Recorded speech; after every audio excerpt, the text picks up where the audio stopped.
Attorneys general. I always say attorney generals. That's wrong. Attorneys general from across the country got together to fight Joe Biden and his new rules regarding waters of the United States, which has always been this very strange story, this awkward story, this idea about whether or not the federal government should really be able to control waterways. And we're not talking about a shipping lane or something like that. We're controlling the water that ends up on your property. We're talking about a stream and we're talking about a lake. We have seen this federal government go so far as to say that if you have rain barrels and collecting water on your own land, somehow that's unacceptable. That water isn't really yours. It's a very, very strange situation. And Joe Biden tried to make it even worse, vetoing what Congress had brought to him, which was a bipartisan resolution saying, don't go forward with the rules change, tried to make a rules change, and it took a federal judge out of North Dakota to put an end to this. But what is all of this? Joe Biden lost out on controlling your water, but that's only for now. And will this judge's ruling be enough? Guys, good to be with you. Welcome to the show presented by Americans for Prosperity, Economic Freedom, or Economic Liberty, I should say, and free speech. Economic freedom is also a good one. These are the good people. Let me bring in Sterling Burnett right here. Sterling Burnett is the director of the Arthur Robinson Center of Climate and Environmental Policy. He's also managing editor of Environment and Climate News. And it's good to have you with us, sir. Let's start from the beginning, because this is about how we get fed. In the end result, this is about how farmers farm, how they grow food, and whether or not they have access to water. This affects every American from sea to shining sea and those people in Alaska and Hawaii. Start with the basics. What is Waters of the United States? How did it come about? And what was it that Joe Biden was trying to put forward? Well, it's actually a fairly long history. And it's not just farmers. It's if you care about private property, if you own something, if you own land, if you own a house, it affects you. You don't have to be a farmer. You don't have to be a developer of energy. Everyone is affected who has property that water sometimes stands on. So we passed the Clean Water Act a long time ago, back in the 70s, trying to make sure our ports were clear, that the waters that fed in the rivers were clear, that they weren't polluted, that they weren't blocked. Over time, EPA mission creep kept expanding what so-called waters were covered by the Clean Water Act. Wetlands nowhere appears. The word wetlands does not appear in the Clean Water Act, but they wanted to say wetlands were covered by the Clean Water Act. And for a long time, the standard was navigable waters of the United States. And over time, the Supreme Court has first it allowed this mess, and then it started chipping back on this in a series of rulings that threw out EPA definitions of waters, navigable waters of the United States. So under Obama, he just jettisoned the term navigable and said, well, okay, we're going to go with waters of the United States. If you have a ditch that drains into water somewhere, possibly, not that we can make the connection, but we think it might, then it comes under federal control. Now, if you know anything about the Constitution, it says things aren't under federal control unless it's interstate commerce. And so if you've got a stock pond, that shouldn't qualify as even if it's navigable, even if it's large enough for a small boat, that shouldn't qualify as a water of the United States if it's in the borders of one state. So this idea of changing navigable. Yeah. Obama figured, being the constitutional scholar that he is, that this would give just unlimited opportunity to the federal government to be able to control water in the U.S. Did he ever describe, and has Biden ever described in any professional way, the purpose that they're after? Oh yes, it's to make sure that we have access to clean water, and that as I said, the ports are clear. Nothing's to protect the environment. For Biden, it's more, really, really focused on climate change. But the point is, so Obama passed this rule. States were up in arms. Approximately half of them sued, not just states. Home builders sued. Developers sued. Farmer associations sued. And in several federal court rulings, his rules were blocked. They never came into effect. and they cited the Supreme Court. They said, look, if this goes forward, in the meantime, you're going to cost people a lot of money. You're going to cost states a lot of money. And it's likely to be thrown out by the Supreme Court because they've already told you what you have before was too far, and this is overreach even more. So they blocked it. Trump wrote his own rules, which were much more restrictive, which tried to give clearer definitions so people would know when they needed permits or not. Wait. Go back to the concept of restrictive. When Trump got in, there was a change, and the change was to try and move away from what Obama had put forth in this word change and word manipulation. His restrictive, you mean restrictive against the federal government from being able to control? That's correct. Yeah. No, people's private land. He attempted to write a rule that complied with previous Supreme Court rulings, which said there are sharp restrictions on what the federal government can control. There are sharp restrictions on what waters fall under. And so they tried to give hard definitions of what qualified and what didn't to give people regulatory certainty. That was challenged in court, as these things are, and it was held up. And when Biden came in, he withdrew the Trump rule and said, we're writing our own. Now, in the meantime, in the background, there are court cases going forward. There's one before the Supreme Court now challenging the waters of the United States rule. The Biden administration knew this court case was going forward and had been heard, and they were awaiting a ruling. While it was writing its rule, rather than wait to see what the Supreme Court said, they said, we're going to go forward. And basically, he took us back to the Obama rule that the courts have already said no to. Talking to Sterling Burnett. He is with the Heartland Institute, heartland.org, the Arthur B. Robinson Center on Climate and Environmental Policy. He is also the managing editor of Environment and Climate News. Let's go now to this court ruling. This federal judge in North Dakota who said that this is a step too far.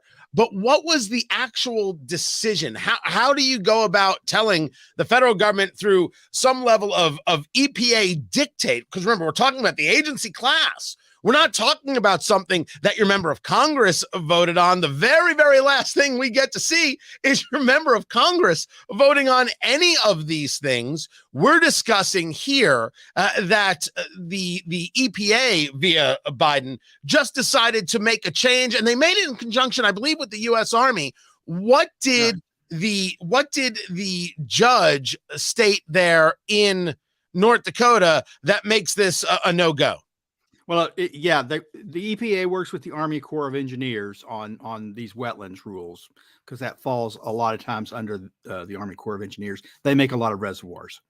So the judge basically said what previous judges have said. This is federal overreach. It goes too far.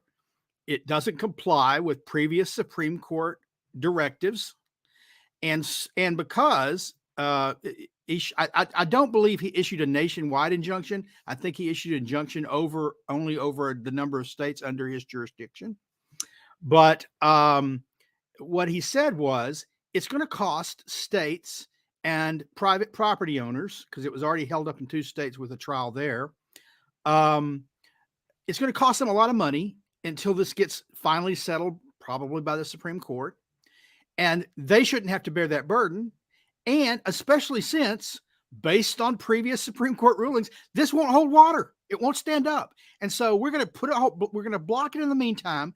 You can continue the court cases can go forward, and we'll see how it finally shakes out. But in effect, it is not the rule. It's not the law of the land at present while this hold is on it. Now, you mentioned Congress.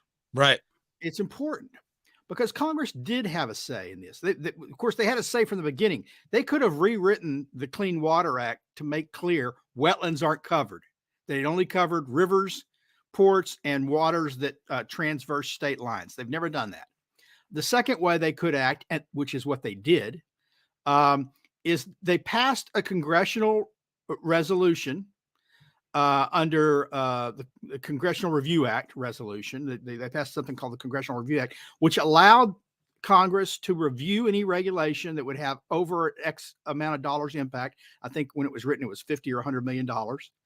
And they disapproved it by a bipartisan vote. 4 Democrats and 1 independent joined all the Republicans in voting against allowing the rule to go forward.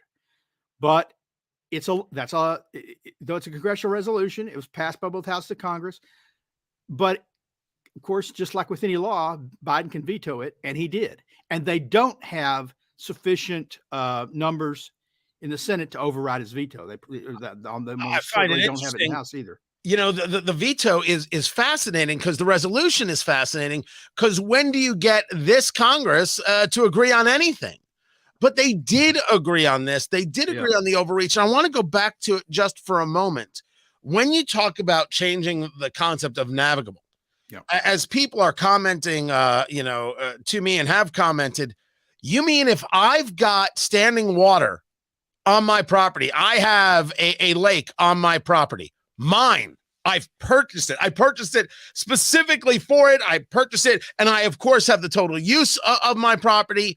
What the White House and what the EPA are saying is, no, you don't. So if I were to utilize that water to, let's say, have cattle drink from, their argument is they should have the right to tell you, no, that can't happen.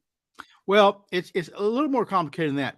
It could be that you didn't even buy the property with the lake on it. Let's say you create a stock pond on your land. You bought some land for recreation. You decided to become a recreational farmer. You're going to put a few cattle on there. And so you get a bobcat and you dig out a stock pond. And so you create this stock pond for your stock. Now, the federal government typically doesn't tell you your cattle can't run and use the stock pond. But if you wanted to refill that stock pond or dump some fill dirt elsewhere around it and it affected it, then they could say, no, you need a permit to fill that water.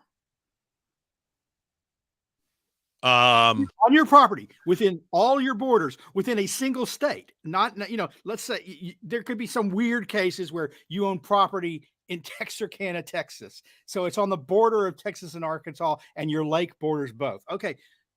There, at least they could argue, oh, well, interstate commerce is at risk. They could really stretch the definition. But if I'm in the middle of central Texas and I create a stock pond that's filled periodically by a windmill pumping water into it because it's dry out in West Texas, the federal government is claiming, no, we have some say over your uses of that. You can't be dumping dirt. You can't be draining. And what they say is talking to Sterling Burnett of heartland.org, their argument is, well, water is a natural resource. It belongs to all of us. And we need to be able to control how that water is utilized, where that water goes, and to make sure, of course, that that water is safe. Isn't this still an overreach conversation regarding states? That's not exactly the argument. The argument is your water could, through some mechanism, travel to a river, a stream, even an ephemeral body of water that carries water elsewhere. And if you're polluting your water, or your water is critical to keeping a stream flowing, then we have say. It's not necessarily about this isn't the Safe Drinking Water Act. This is about allowing ports and rivers to flow free. That's what the Clean Water Act is about. And so the argument has always been, well, yeah, but water travels underground to other places. These streams drain off somewhere. And if they drain off and they affect other waters, navigable waters, like I said, the traditional definition was navigable waters, then the U.S. government has some, there's some legitimate interest. Don't they have to be able to prove, in a rational world, you would have to be able to prove such a thing? And what you're saying is they've set this up in a way, they don't have to prove it. They just have to say it. And then you are what they call in the business SOL. Yeah, no, in any lawful rule of law world, where the burden of proof was on the government to prove something, yeah, they'd have to prove that. Here it's assumed. And what happens is, really complex, but what happens is there are permits that you have to get if you do certain things. It's not a ban on doing certain things. It's you have to have permits. And then the government decides whether you get the permit. And if you act without the permit, then you enter into, they say, look, we've advised you that this is a wetland. You've ignored our advisory opinion. So we're fining you something every day and telling you got to put the water back in the condition it was. This is even before you reach court. This is an administrative hearing.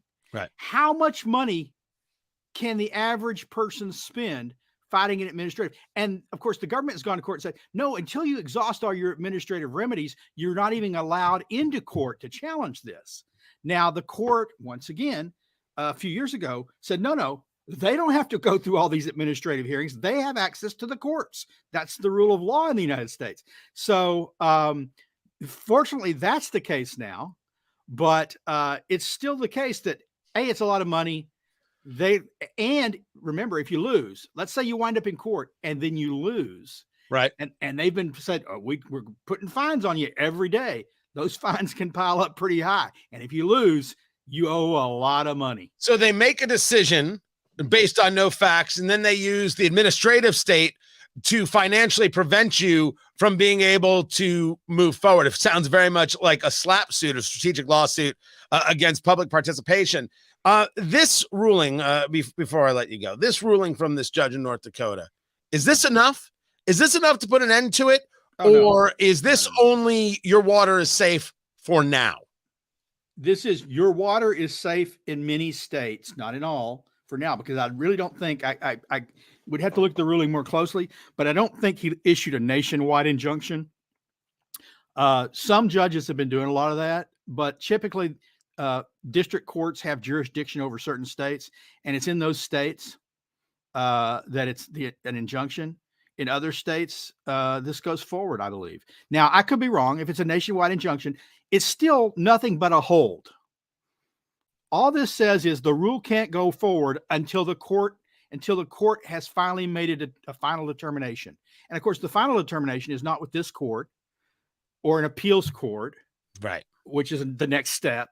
It's the Supreme Court. And so a final determination could be years away. Yeah, and this only affects the 23 states as I know it. Idaho and Texas were already had carve-outs from previous legislation. Sterling Burnett from heartland.org. I appreciate you taking the time to be with us and to break this down. Appreciate you guys being with us. Don't forget to subscribe on Rumble, rumble.com/Tony Katz. That's what you do. That's where you go. My thanks to Americans for Prosperity, americansforprosperity.org, economic liberty, free speech. That's what it's all about. Appreciate you guys being here. I will catch you soon.